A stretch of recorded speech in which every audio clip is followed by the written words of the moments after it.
నమస్తే, welcome to public court news. సమాజంలో ఎంతోమంది వ్యక్తులను చూస్తుంటాం.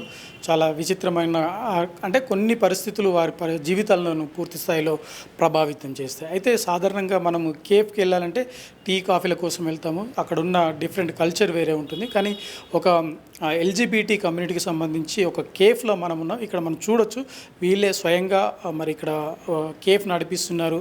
మేము సమాజంలో వ్యక్తులమే ఒక శక్తులుగా పనిచేస్తాము, సమాజానికి ట్యాక్స్ కూడా పే చేస్తామంటున్నారు. ఎందుకు అంటే వారు ఈ కేఫ్ నిర్వహించి వాళ్ళ జీవితాలు వాళ్ళు వాళ్ళ కాళ్ళ మీద వాళ్ళు నిలబడుతూనే ప్రభుత్వాలకు కూడా ట్యాక్స్ కడుతున్నారు. ఈ కేఫ్కు సంబంధించి పూర్తి వివరాలు తెలుసుకుందాం. మనతో మాట్లాడేందుకు దీప్తి మనతో పాటు వారిని అడుగుతారు. Sir, first of all congratulation, ఇంత మంచి ఒక కార్యక్రమం చేపట్టారు.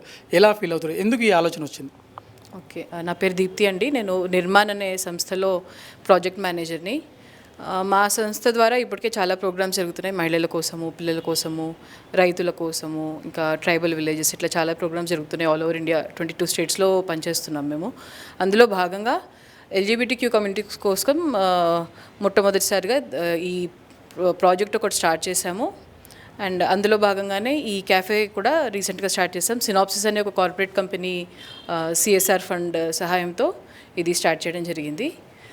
అయితే మొట్టమొదట ఆలోచన ఎందుకు వచ్చింది అంటే, మేము కమ్యూనిటీ వాళ్ళకు కూడా ముందు ట్రైనింగ్స్ అవి ఏర్పాటు చేసాం. చాలా వివిధ రకాలైన స్కిల్స్లో, కంప్యూటర్స్ కానీ, jute bag making, beautician courses, videography, ఇట్లా చాలా వాటిలో ట్రైనింగ్ ఏర్పాటు చేసాం. కానీ ప్లేస్మెంట్ విషయానికి వచ్చేసరికి చాలా ఇబ్బంది అయింది. అందులో కొంతమంది ఎడ్యుకేషన్ లెవెల్స్ సరిపోక కానీ, లేకపోతే కొంతమంది ఎంప్లాయర్స్ తీసుకోవడానికి, అంటే ఎల్జీబీటీ కమ్యూనిటీ అనేసరికి వాళ్ళ మీద ఉన్న ఒక స్టిగ్మా, ఒక వివక్ష యాటిట్యూడ్ వల్ల చాలామంది తీసుకోవడం కూడా రెడీ అవ్వలేదు. సో అందుకే మాకేమనిపించిందంటే, బిజినెస్ ఏదైనా అంటే ఎవరి మీద డిపెండ్ అవ్వకుండా వాళ్ళ కాదు వాళ్ళే నిలబడి రన్ చేసుకునే టైప్ బిజినెస్ ఏదైనా అయితే బెటర్ అని అనిపించింది. అండ్ అందులో ఏంటంటే, బిజినెస్ అనేవి చాలా వరకు మెయిన్ స్ట్రీమ్ బిజినెస్ ఏవైతే ఉన్నాయో, ఫుడ్ కానీ, క్లోదింగ్ ఇట్లాంటివన్నీ కూడా హెట్రోసెక్షువల్ పీపుల్ అయితే సిసెట్ పీపులే ఎక్కువ రన్ చేస్తారు. ఎల్జీబీటీ కమ్యూనిటీలో అసలు ఇట్లాంటివి ఉన్న మనకి ఎగ్జాంపుల్స్ తెలీదు. ప్లస్ ఇంకోటి ఏంటంటే, అసలు ఎల్జీబీటీ కమ్యూనిటీ వాళ్ళకి ఏమైనా వస్తుందా అనే ఒక ఆలోచన ఉంది సొసైటీలో. భయం కూడా ఉంది. ప్లస్ వీళ్ళకి ఏం రాదు, వీళ్ళు ఇంతే అనే ఒక ఆలోచన ఉంది. సో అలాంటివి బ్రేక్ చేయడానికి, అంటే ఇప్పుడు ఒక కమ్యూనిటీని, ఒక వివక్ష ఎదుర్కొంటున్న ఒక కమ్యూనిటీని ఎంపవర్ చేయాలంటే ముందుగా చేయాల్సింది వాళ్ళ మీద ఉన్న ఆ స్టిగ్మాని, ఆ డిస్క్రిమినేషన్ని దూరం చేయడం. అట్లా అవుతూనే వాళ్ళ పట్ల ఉన్న డిస్క్రిమినేషన్ కానీ, యాటిట్యూడ్స్ ఇవన్నీ మారుతూ ఉంటాయి, మైండ్ సెట్ మారుతుంది. వాళ్ళు కూడా మనలో ఒక భాగమే, మన సమాజంలో ఒక భాగమే, మనలాగే వాళ్ళు కూడా అనే ఆలోచన పుట్టుకొస్తుంది. నాలెడ్జ్ విషయంలో కావచ్చు, వర్క్ విషయంలో కావచ్చు, లేదంటే టాలెంట్ విషయంలో కావచ్చు, ఎక్కడ కూడా వాళ్ళకి ఏం తక్కువ ఏం లేదు. వాళ్ళ ప్రతి నాలెడ్జ్ ఉంది, చేయగలమన్న ఒక, అంటే మీ ట్రైనింగ్ ఇచ్చినప్పుడు ఇవన్నీ గమనించిన తర్వాతనే ఇలాంటి ఇనిషియేటివ్ తీసుకున్నారా? అవునండి, అంటే మేము ట్రైన్ చేయడం కూడా చాలామందిని చేసాము. అందులోంచి కొంతమందిని మాత్రం ఎవరికైతే బిజినెస్ రన్ చేయగల స్కిల్ ఉంది అనిపించిందో అలాంటి వాళ్ళని తీసుకొని ఇంకొంచెం ట్రైన్ చేసి వాళ్ళని ఇక్కడ ప్లేస్ చేస్తాం. ప్రస్తుతానికి 4 పనిచేస్తున్నారు ఇక్కడ కమ్యూనిటీ వాళ్ళు. ఇప్పుడు బిజినెస్ పెట్టడం వరకు ఓకే, కొద్ది డబ్బు ఇన్వెస్ట్ చేస్తే, ఎంతో కొంత డబ్బు ఉన్న వాళ్ళు ఎవరైనా ఇన్వెస్ట్ చేస్తే ఏదైనా ఒక బిజినెస్ పెట్టేసేయచ్చు. కానీ తర్వాత దాన్ని రన్ చేయడం పెద్ద ఛాలెంజ్. అంటే ఊరికే గుడ్డిగా ఎవరిని నమ్మి పెట్టారు కదా. ఇప్పుడు కమ్యూనిటీ వాళ్ళంతా మాత్రం అయ్యో పాపమని ఊరికి డబ్బులు పెట్టారు కదా. ఇది రన్ చేస్తారు, ఇది మిగతా బిజినెస్ లాగే ఇది కూడా రన్ అవ్వాలి, వీళ్ళ క్యాపబిలిటీ ప్రూవ్ చేసుకోవాలి అనే ఉద్దేశంతోనే పెట్టడం జరిగింది. సో అందులో ఇదే చూసి సెలెక్ట్ చేసుకోవడానికి రీజన్ ఏంటంటే, ఫుడ్ బిజినెస్లో కూడా ఇక్కడ ఇంతవరకు ఎల్జీబీటీ కమ్యూనిటీస్ మన తెలంగాణలో కానీ, హైదరాబాద్లో కానీ ఉన్నట్టు మన దగ్గర లేవు. ఎలాంటివి ఉన్న 1-2 కూడా క్లోజ్ అయిపోయినాయి. సో అందుకే ఇది ఎట్లయినా సరే ఇట్లాంటివి ఒకటి రన్ చేసి కమ్యూనిటీ వాళ్ళు ఇది కూడా చేయగలరు అని నిరూపించాలి అనే మెయిన్ పర్పస్ ఈ బిజినెస్ వెనకాల ఉంది. మీరు ఒక కొటేషన్ ఇచ్చారు, ఈక్వాలిటీ అని చెప్పేసి ఒక కొటేషన్ ఇచ్చారు. అసలు దీనికి అసలు ఎలాంటి సంబంధం ఉంది?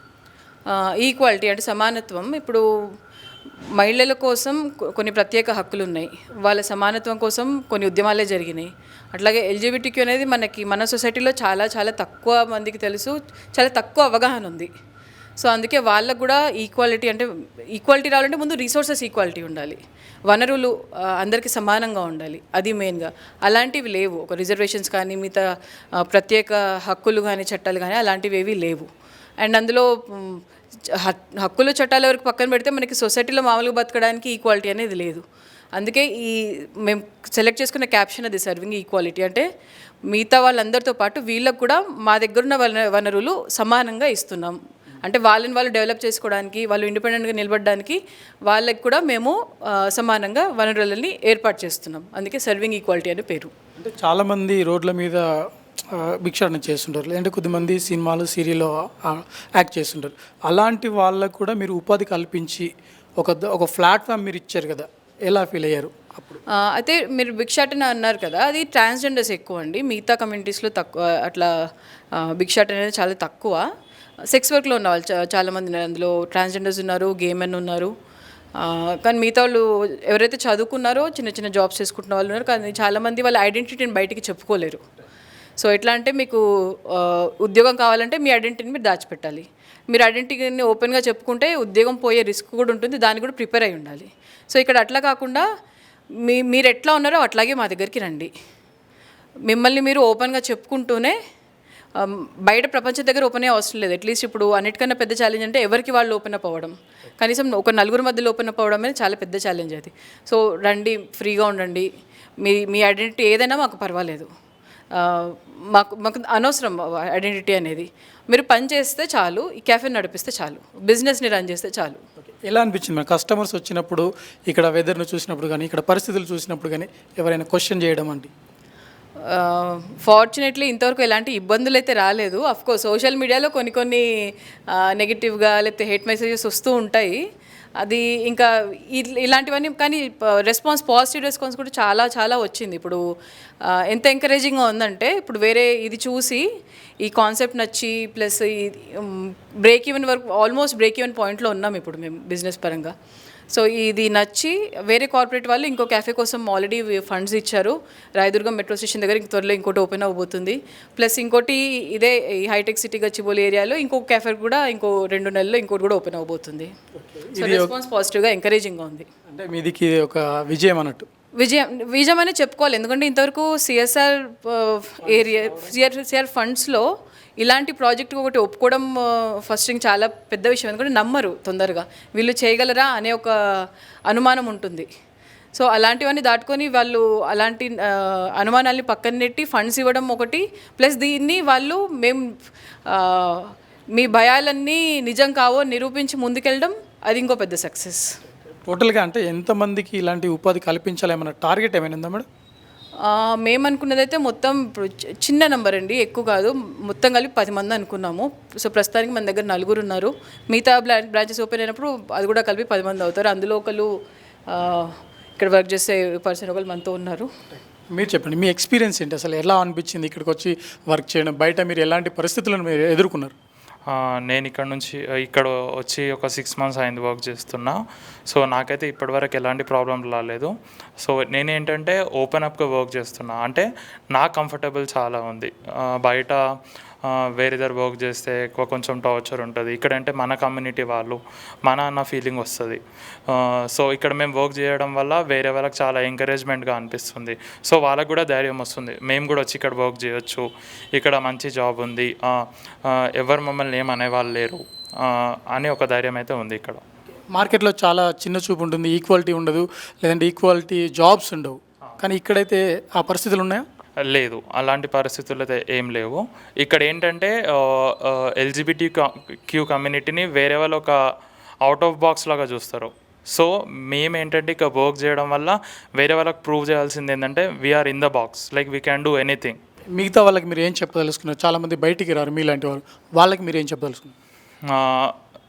లైఫ్లో సక్సెస్ కావాలి, కంపల్సరీ వర్క్ చేయాలి, మనమేంటో చూపించాలి. వాళ్ళందరూ బయటికి రావాలి, ఇలాంటి వర్క్ చేయాలి, వాళ్ళ కాలం మీద వాళ్ళు నిలబడాలి, ఉపాధి కోసం వేరే వాళ్ళను దగ్గరికి వెళ్ళి క్యూలో నిలబడద్దు అన్నది. LGBTQ వాళ్ళకు కూడా చాలా ఆపర్చునిటీస్ ఉన్నాయి, వాటిని వాళ్ళు ఉపయోగించుకోవాలి, స్కిల్స్ని పెంచుకోవాలి వాళ్ళు. ఇంకేంటి మంచి మంచి ఆపర్చునిటీస్ ఉన్నాయి. చాలామందికి నాలెడ్జ్ ఉంటుంది, కానీ ఎలా యూస్ చేయాలో వాళ్ళకి తెలియదు. చాలా ప్రాబ్లమ్స్ ఫేస్ చేస్తుంటారు. ఇప్పుడు ట్రాన్స్జెండర్స్ అయినా బయట రోడ్ మీద బెగ్గింగ్ చేస్తుంటారు. ఇంకా సెక్స్ వర్క్ చేసేటప్పుడు వాళ్ళకి చాలా ఇబ్బందులు అవుతాయి. చాలామంది వచ్చి దాడులు చేస్తారు, చంపేస్తారు. సో ఇలాంటి సిచ్యువేషన్స్ కూడా చాలామందికి జరిగాయి కూడా. ఇదేంటంటే ఇప్పుడు చాలామంది అప్పటి నుంచి కొంతమంది ఇండిపెండెంట్గా ఉండడం నేర్చుకున్నారు. సో ఇప్పుడు ఇది మెయిన్ ఏంటంటే ట్రాన్స్జెండర్స్ వాళ్ళని మనం ఫోకస్ చేస్తే వాళ్ళు కూడా ఇక్కడికి వచ్చి జాబ్ చేయగలరు. అంటే ఆర్గనైజేషన్ ఇప్పుడు మేమున్న వర్క్ చేసే ఆర్గనైజేషన్ వాళ్ళు ప్రతి ఒక్కరిని సపోర్ట్ చేస్తారు, ఎల్జిబిటిక్యూ వాళ్ళని. ఇంకా 2 స్టోర్స్ కూడా ఓపెన్ అవుతాయి, కెఫేలు ఓపెన్ అవుతాయని చెప్తున్నారు. దీన్ని ఏ విధంగా చూడొచ్చు? సో మెయిన్గా ఏంటంటే మనం ఇప్పుడు ఎక్కడైనా బయట జాబ్ చేయాలంటే మినిమం డిగ్రీ ఉండాలి, ఇంటర్ ఉండాలి, 10th అని ఉండాలి. కానీ ఇక్కడ ఏంటంటే ఏం క్వాలిఫికేషన్స్ లేకున్నా స్కిల్ ఉంటే చాలు. అంటే మనం ఇది నేర్చుకోగలము, మనం దీంట్లో ఎక్స్పర్ట్, మనం ఇది చేయగలము అనే స్కిల్ ఉంటే చాలు. అంటే మనకి విశ్వాసం ఉండాలి, like we can work, we can do anything అని చెప్పి. అప్పుడు మనం ఏదైనా చేయగలము. సో ఇప్పుడు అలా ఉన్నప్పుడు ఏంటంటే వాళ్ళకు కూడా కొంచెం ధైర్యం ఉంటుంది. అరే నాకేం క్వాలిఫికేషన్ లేదు అయినా నేను వర్క్ చేయగలను, ఒక ధైర్యం ఉంటుంది. Thank you. మొత్తంగా మనం ఈ కేఫ్ను చూసినట్టయితే చాలా సింపుల్గా ఉంది, చాలా అందరినీ అట్రాక్ట్ చేసే విధంగా ఉంది. సాధారణంగా మనము పెయింటర్స్ కోసం వెళ్ళి లేదంటే అక్కడ చాలా డిఫరెంట్గా ఖర్చు పెట్టి వాళ్ళు చేస్తాం, కానీ ఈ కేఫ్లో మాత్రం చూడొచ్చు. ప్రత్యేకంగా ఇక్కడ ఇవన్నీ కూడా వాళ్ళు ఎవరైతే ఈ పెయింటింగ్ చేశారో వీళ్ళందరూ కూడా ఒకే కమ్యూనిటీకి చెందినవారు. వారందరూ కూడా డిఫరెంట్గా వాళ్ళ ప్రేమను అనురాగాన్ని పంచారు. ఎవరైనా వచ్చి ఇక్కడ హ్యాపీగా ఎంజాయ్ చేయొచ్చు అని చెప్పేసి ఈ పెయింటింగ్ చెప్తున్నాయి. అంతేకాకుండా ఇక్కడ మనం చూడొచ్చు, ఇక్కడ యూనిటీకి మనం చూస్తున్నాము. ఈ యూనిటీని వాళ్ళు ఇక్కడ ఈ పెయింటింగ్ రూపంలో వాళ్ళకు చెప్పడం జరిగింది. ఆ పక్కనే మనకు ఒక లవ్ సింబల్ ఉంది. ఆ సింబల్ ఏంటంటే ప్రేమకు చిహ్నంగా మనం చెప్పుకుంటాం కదా, ఆ చిహ్నం. ఇక కేఫ్ అంటే ఎవరైనా కాఫీ, టీ ఎవరైనా తాగేందుకు ఇష్టపడుతుంటారు కదా, వాళ్ళకి సంబంధించి ఈ కేఫ్లో ఇక్కడ ఎంజాయ్ చేయొచ్చు. బయట ఎక్కడో మీరు ఎంజాయ్ చేస్తుంటారు, బయట ఎంతమందిని బిజినెస్ మ్యాగ్నెట్స్ను మరి ఎంకరేజ్ చేస్తుంటారు, కానీ ఇక్కడ మమ్మల్ని కూడా ఎంకరేజ్ చేయండి, మా కేఫ్ను కూడా మీరు ఆశీర్వదించండి, రండి, ఇక్కడ కూడా ఎంజాయ్ చేయొచ్చు అని చెప్పి ఇక్కడ చెప్తున్నారు. ఇక్కడ డిఫరెంట్గా ఇవన్నీ కూడా కేవలం ఈ కమ్యూనిటీకి సంబంధించిన వాళ్ళే ఇట్లాంటి పెయింటింగ్స్ కూడా మేము వేయగలం, మాలో కూడా నాలెడ్జ్ ఉంది, ఒక కొత్తగా ఆలోచించే విధానం కూడా ఉంది అని చెప్తున్నారు. ఇక మనం చూడొచ్చు ఈ కేఫ్కు సంబంధించి లోగోను మన అక్కడ డిజైన్ చేయడం జరిగింది. చూడండి, హోప్ ఇన్ ఏ కప్ అని చెప్పేసి ఇక్కడ టోటల్గా డిఫరెంట్గా white, blue colours different and మొత్తం అన్ని రకాల కలర్స్ను ఇక్కడ రిప్రజెంట్ చేయడం జరిగింది. వాళ్ళ చుట్టూ కూడా ఒక సర్కిల్ ఇచ్చారు. ఆ సర్కిల్ ఏంటంటే మొత్తం యూనిటీ అని చెప్పేసి మనం చెప్పుకోవచ్చు. ఇంకా సర్వింగ్ ఈక్వాలిటీ, చూడండి, ఎవరికైనా ఉపాధి లేదు అని చెప్పేసి ఇబ్బంది పడాల్సిన అవసరం లేదు. ప్రతి ఒక్కరికి ఇక్కడ అవకాశం ఉంటుంది. ఎలాంటి పరిస్థితులు ఉన్నా కూడా మా దగ్గరకు వచ్చి ఓపెన్ అవుతే మేము కూడా మీకు ఒక ఉపాధి కల్పించేందుకు అవకాశం ఉంటుంది. మీ కాళ్ళ మీద మీరు నిలబడేందుకు ఇటువంటి సంస్థలు మాకు ఒక వేదిక కానున్నాయి అని చెప్తున్నారు. మొత్తం దీని వెనకాలంతా వర్క్ చేసింది ఎవరు అంటే నిర్మాణ్ ఆర్గనైజేషన్ అని చెప్పేసి ఇక్కడ ప్రభుత్వం చేత గుర్తింపబడిన నిర్మాణ్ ఆర్గనైజేషన్ ఇక్కడ మొత్తం పూర్తిగా ఇటువంటి కమ్యూనిటీకి సంబంధించి కూడా ఒక వేదికను ఇవ్వడం జరిగింది. ఈ నిర్మాణ్ ఆర్గనైజేషన్ వెనకాల ఉండి వర్క్ చేసి వీళ్ళకంటూ ఒక ఉపాధిని కల్పించేందుకు ప్రయత్నం చేసింది. అందులో భాగంగానే ఇది ఫస్ట్ టోటల్గా అంటే మనకు ఫస్ట్ కెఫేగా మనం చెప్తున్నారు. మరొక 3-4 మంత్స్ లేదంటే ఒక 3-4 మంత్స్ తర్వాత అయినా మరొక 2 కెఫేలు కూడా అందుబాటులోకి వస్తాయి. ఇక్కడ గచ్చిబౌలి, రాయదుర్గం, ఇక్కడ మాదాపూర్లో ఇప్పటికీ ఇది ఒకటి ఉంది. ఇంకా మిగతా వాళ్ళు కూడా కేవలం ఇప్పుడు ఒక 4 మెంబర్స్ వర్క్ చేస్తున్నారు. రాబోయే రోజుల్లో ఖచ్చితంగా 10 మెంబర్స్ కంటే ఎక్కువ కూడా వర్క్ చేసేందుకు అవకాశం ఉంటుందని చెప్పేసి ఇక్కడ నిర్వాహకులు ధీమాను వ్యక్తం చేస్తున్నారు. రాబోయే రోజుల్లో కూడా మేమందరం వర్క్ చేయగలము, మాలో ఒక టాలెంట్ ఉంది, మాలో కూడా నాలెడ్జ్ ఉంది, మేము కూడా పబ్లిక్ సర్వీస్ చేయగలము అని చెప్పేసి ఏదైతే వాళ్ళు ధీమాగా చెప్పగలుగుతున్నారు. గతంలో ఉన్న ఒక అపోహలు ఉన్నాయి, ఆ అపోహలన్నిటి కూడా పూర్తి స్థాయిలో మేము చెక్ పెడుతున్నాము. ఇలా మేము సర్వీస్ చేయగలము, మేము ఉపాధి పొందగలము. ఉపాధి పొందడమే కాదు, ఇంకా అనేకులకు ఉపాధి కల్పించే విధంగా మేము ఈ కెఫేను రన్ చేస్తున్నాం. రాబోయే రోజుల్లో ఖచ్చితంగా మాకంటూ ఒక వేదిక ఉంటుంది. ఈ వేదిక ద్వారా మేము ఉపాధి పొందగలము, ఉపాధిని ఇవ్వగలం అంటున్నారు. కెమెరామెన్ ప్రకాష్తో Mahender, Public Quote News, Hyderabad.